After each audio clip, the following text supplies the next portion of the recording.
Taoiseach, I would like to tell you about a little boy who lives here in Dublin. He will have his 4th birthday in a few weeks from now, and his mother wants what any other parent wants for her child, for him to be happy and to have all of the opportunities that life brings. But this little boy has complex needs. He had a preliminary team assessment for disability services nearly 2 years ago. He received no follow-up therapies, and his family haven't been contacted by the HSE to receive a full and proper assessment of needs. So Taoiseach, as this little boy approaches his 4th birthday, he has spent half his life waiting for this assessment. He is non-verbal and he finds it difficult to sleep at night.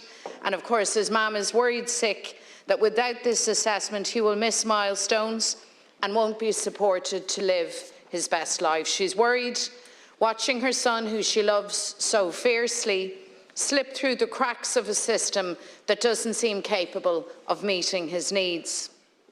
Taoiseach, this little boy is not unique in the appalling way that he's been treated. More than 10,000 children are currently waiting over a year for initial contact with their specialist Children's Disability Network team. The very fact of that is a disgrace. In March of last year, the High Court ruled that the HSE was breaking the law in its provision of children's disability services. Under the Disability Act 2005, every child with a disability is entitled to an assessment of need. This is meant to be provided to them within 3 months of seeking it. But for thousands and thousands of children, that's not the case. Tá stát seo ag tep ar póistí faoi muí cumas go dona. Is anad meas únathe a fháil ar seirbhíse tá tuilte acu, má híonn siad go bhfuil siad ar listaí feitheamh gan deireadh ar bith, agus tá leag bhisneachtacha orthu. Tá a dismóirí ag deireadh na feidse, agus má híonn siad go bhfuil an rialtas ag tuairt neamhord orthu. Taoiseach, these children deserve access to therapies, to develop their speech, to learn important skills, and to access the education that they're entitled to. And early intervention is essential to help them reach their potential. But sadly, that crucial period is passing so many of them by. And this in turn places an overwhelming burden on families who feel forced to pay privately for an assessment of need and for other therapies and services that they simply can't afford. And they have no recourse for reimbursement from the state, despite the fact that it is the Minister for Health's responsibility to ensure that children have these assessments and access to services. So, Taoiseach, these families, these children deserve better, and well, you know it.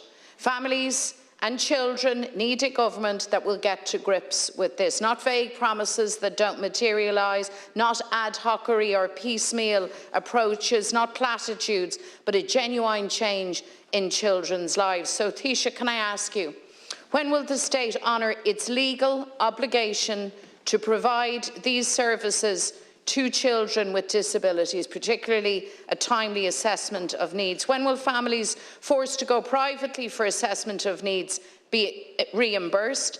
And when will financial supports be provided for families forced to access services privately? Thank you, Deputy MacDonald. Taoiseach, please. Thanks. I just want to thank the Deputy for raising this important issue, and all of us will know from our experience from our constituency service or just from talking to parents out and about around the country that very many children are not getting the assessments that they need in due time, and others are waiting far too long for the therapies that they need. Having said that, this is an area where government has shown huge commitment and has invested considerable resources in recent years. So you'll know, for example, that we have a dedicated minister now for special education in Minister Madigan, a budget of almost €2 billion.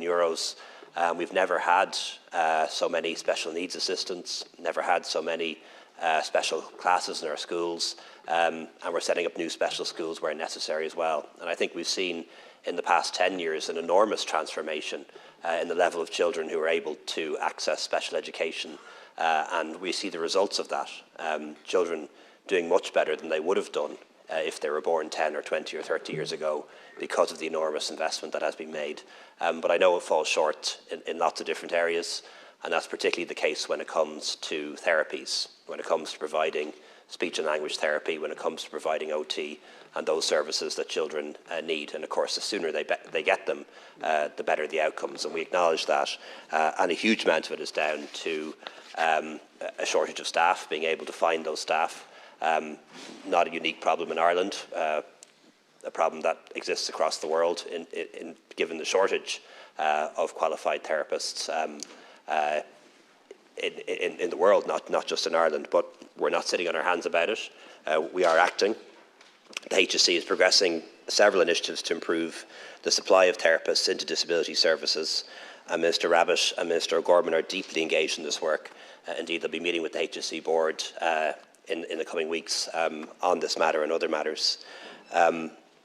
These include measures, a confined competition to fill vacant senior posts across all disciplines on CDNTs, targeted recruitment for the CDNTs, targeted international recruitment for CDNTs with an agreed relocation allowance for people who are willing to come in from abroad, a sponsorship programme for therapy grades.